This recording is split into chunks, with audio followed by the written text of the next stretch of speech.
En Israël, la vision qu'il y a depuis une bonne vingtaine d'années, c'est une vision d'un affaiblissement de l'État. Il y a des dossiers qui sont beaucoup trop complexes. Passer des énergies fossiles aux énergies renouvelables, c'est bon pour l'environnement, pour la santé publique, c'est bon économiquement et c'est bon socialement, mais c'est compliqué. Ça demande vraiment d'avoir beaucoup de personnes qui soient assises autour de la table.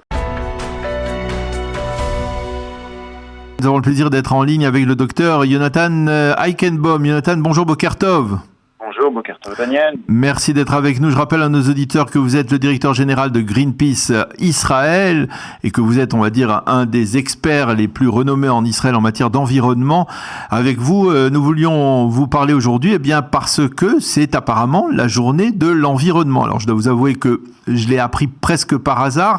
Est-ce que cela veut dire que finalement, c'est pas véritablement un grand rendez-vous pour ceux qui veulent protéger, on va dire, la planète en général, l'État d'Israël en particulier?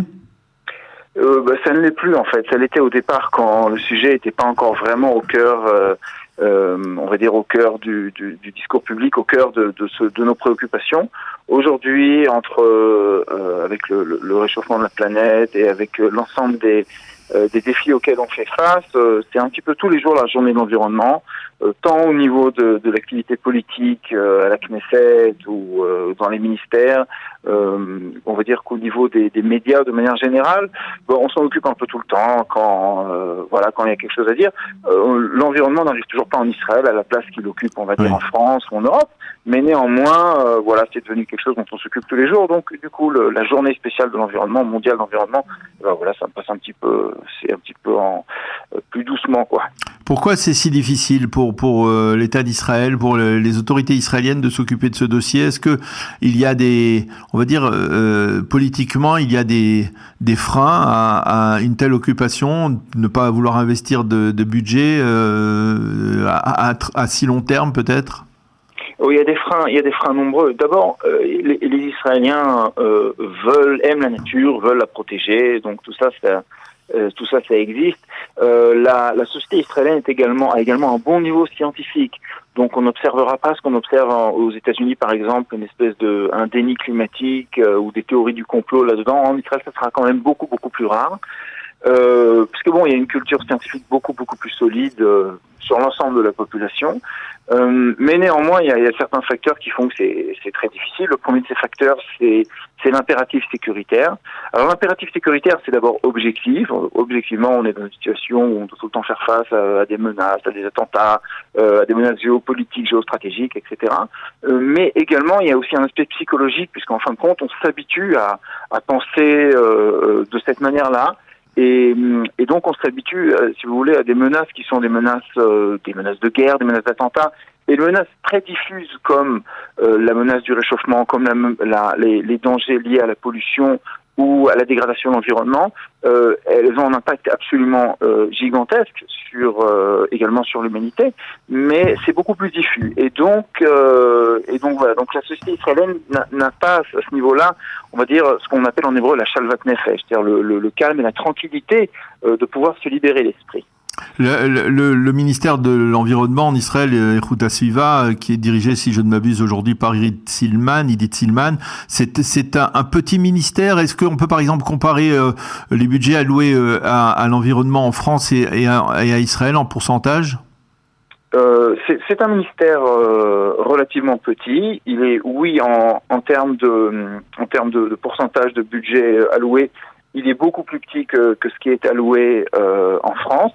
Par ailleurs, en France, il y a aussi une différence importante, c'est qu'il y a des budgets très importants qui sont alloués et des capacités d'action qui existent au niveau des localités, c'est-à-dire des municipalités, des mairies, etc. Alors en Israël, les mairies sont beaucoup plus faibles et la vision israélienne est beaucoup plus centralisée. Donc c'est finalement une double faiblesse. Cependant, le ministère de l'Environnement a un budget qui s'accroît d'année en année. Mais ce n'est pas suffisant pour faire face aux menaces et surtout, ce dont on se rend compte très facilement, c'est qu'il est nécessaire d'avoir une intégration totale des préoccupations environnementales. C'est-à-dire que c'est le ministère de l'Énergie qui doit s'occuper de la transition énergétique. Et c'est le ministère du Logement qui doit s'occuper de savoir comment on fait quand il y a une telle densification de la population pour trouver un équilibre entre, on va dire, l'habitat des hommes et l'habitat de la nature, sachant que cet habitat et cette existence de cette nature, l'humanité et les Israéliens en ont cruellement besoin sur un plan physique, sur un plan psychique. C'est une nécessité vitale. Lorsque le président de l'État, Yitzhak Herzog, prend des engagements comme il l'a fait lors de la dernière COP, je crois que c'était la COP 23, sur, on va dire, la réduction des gaz à effet de serre, est-ce que on a le sentiment que c'est juste pour le protocole et qu'il n'y a pas véritablement d'enjeu à ce niveau-là, que ça ne sera pas atteint ces quotas, ou en tout cas ces restrictions? Oui, alors alors d'abord les COP se succèdent, ils se suivent tellement que c'est pas la COP 23, c'est la COP 28. Si je ne m'abuse, voilà. Mais non, mais ce qui était, je crois que c'était en Écosse la dernière fois. Alors oui, en Écosse à Glasgow, alors c'était la COP 26. C'était la COP 26, voilà. Naftali Bennett était arrivé à ce moment-là. Oui. Il s'était engagé à la décarbonisation totale. Alors là, c'est une question qui est une question extrêmement intéressante, qui est une question également de droit. En Israël, des hommes politiques peuvent arriver et peuvent prendre des engagements. Alors généralement, quand ils prennent ces engagements, ça peut être le Premier ministre, ça peut être le président. À l'époque, en 2009, Shimon Peres était allé à Copenhague et avait pris cet engagement. Généralement, ils sont coordonnés. Ça veut dire, c'est pas quelque chose qui décide d'eux-mêmes, mais ils sont coordonnés avec l'ensemble des ministères concernés, avec le Premier ministre ou avec celui qui a vraiment le pouvoir exécutif de manière concrète, et ils prennent cet engagement. Donc oui, c'est bon, on est OK. Ensuite, c'est suivi généralement en Israël par une décision du gouvernement. Donc le gouvernement, le dimanche matin, se réunit et prend cette décision. Généralement, ce n'est pas suivi des faits. Par contre, voilà, c'est ça qui est important. En Israël, on est très reluctant. Ça veut dire, je ne sais pas si le terme, peut-être je parle avec un anglicisme, mais on est très réticent. Voilà, on est très réticent à prendre de tels engagements et à en faire des lois. Alors ça, c'est quelque chose. Nous-mêmes à Greenpeace, plusieurs fois, on a tenté de faire en sorte que les engagements très faibles et très maigres qu'a pris Israël en termes de réduction de gaz à effet de serre et en termes de avancée des renouvelables soient dans la loi. Et ça, le gouvernement ne veut pas parce qu'en fait, il ne souhaite pas s'engager à fond. C'est-à-dire qu'il souhaite faire des efforts, mais si jamais il n'y parvient pas, il ne souhaite pas être redevable et qu'on puisse faire un recours à la Cour suprême, comme d'ailleurs nous allons probablement le faire néanmoins, parce qu'il y a des choses quand même qui ne fonctionnent pas du tout à ce niveau-là. Alors, qu'est-ce qu'il faudrait changer? C'est une question de mentalité ou c'est une question de budget? Qu'est-ce qu'il faut changer pour que on prenne conscience de la nécessité de préserver la nature et de rattraper peut-être le retard par rapport à d'autres nations comme certaines nations européennes en particulier? Alors, d'abord, même les nations européennes sont en retard pour faire face à la menace climatique, mais c'est vrai qu'elles sont dans un point beaucoup plus avancé, et aussi à la menace de la perte de la biodiversité. Il y a une question de culture. De manière générale, les pays où il y a un État fort, je parle pas spécialement du tout d'un État, on va dire socialiste, ou c'est pas l'idée, mais je parle d'un État fort, c'est-à-dire un État qui est interventionniste. Alors quand l'État est interventionniste, c'est possible de prendre différents ministères, c'est possible de prendre différents stakeholders, qu'on va dire en anglais, c'est-à-dire différentes groupes qui ont affaire à qui s'occupent de ça, et à les faire asseoir autour d'une table et à les mettre d'accord. En Israël, la vision qu'il y a depuis une bonne vingtaine d'années, c'est une vision d'un affaiblissement de l'État pour laisser les lois du marché un peu tout régler. Alors ce néolibéralisme rend les choses très difficiles, tout simplement parce qu'il y a des dossiers qui sont beaucoup trop complexes. Passer des énergies fossiles aux énergies renouvelables, c'est bon pour l'environnement, pour la santé publique, c'est bon économiquement et c'est bon socialement, mais c'est compliqué. Ça demande vraiment d'avoir beaucoup de personnes qui soient assises autour de la table, toutes sortes de pouvoirs locaux à tous les niveaux, à tous les échelons. Et là, quand on a un État faible, alors ça, c'est extrêmement compliqué. Donc, je pense qu'il y a un problème de culture politique. Ça, à mon avis, c'est le point essentiel. Et l'autre point que je note et que j'ai notamment quelque chose que j'essaie vraiment également de pousser, notamment en publiant le livre que j'ai publié récemment sur le judaïsme et l'environnement, c'est le fait d'aller vers les populations qui sont des populations beaucoup plus conservatrices, les Haredim, les religieux, etc. Parce que à ce moment-là, si eux aussi ils sont embarqués, si eux aussi ils sont là, à ce moment-là, ça sera beaucoup plus facile. Mais pour l'instant, c'est pas le cas. Hein. Pour l'instant, c'est pas le cas, et c'est essentiel de désenclaver les sujets d'environnement, le désenclaver on va dire de la gauche classique, parce que c'est quelque chose qui est à la fois vrai et pas vrai, et que ce sont des sujets qui appartiennent plus à la gauche.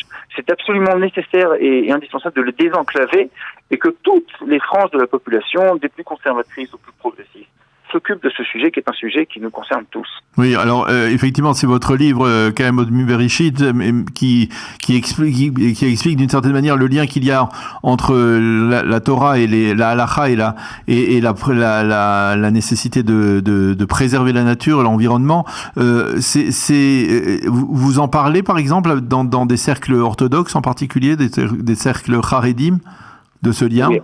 Absolument. Et vous arrivez à avoir une écoute attentive de la part des rabbins?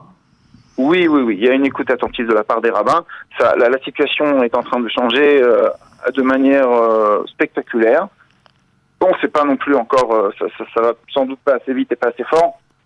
Mais actuellement, il y a une personne qui s'occupe d'environnement et on va dire de Kayamut, de sustainability, de développement durable. Dans tous les mouvements de jeunesse, il y a Bnei Akiva, il y a Ezra, il y a même dans certains mouvements de jeunesse Haredim également des personnes qui s'occupent de ça. Récemment à Greenpeace, on s'est occupé de plastique et de politique de plastique, et on a créé un groupe de travail avec des Haredim, exactement pour ça, avec cette vision très simple. Et qui est absolument nécessaire également dans le climat de division dans lequel est le pays, se dire écoutez, regardez, on a ici une maison, c'est notre maison, c'est là qu'on veut tous vivre. Alors venez, on s'assoit autour de la table et on se met d'accord pour la protéger.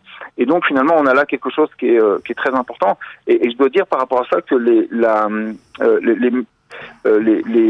tensions qui existent dans la société israélienne suite à la tentative de réforme judiciaire du gouvernement, et ces tensions qui sont absolument d'un côté insoutenables, d'un autre côté représentent une opportunité de venir avec des sujets qui sont par essence consensuels, et de dire écoutez, regardez, on va peut-être pas abuser, on va peut-être pas se diviser sur tout, on va trouver des sujets sur lesquels se mettre d'accord.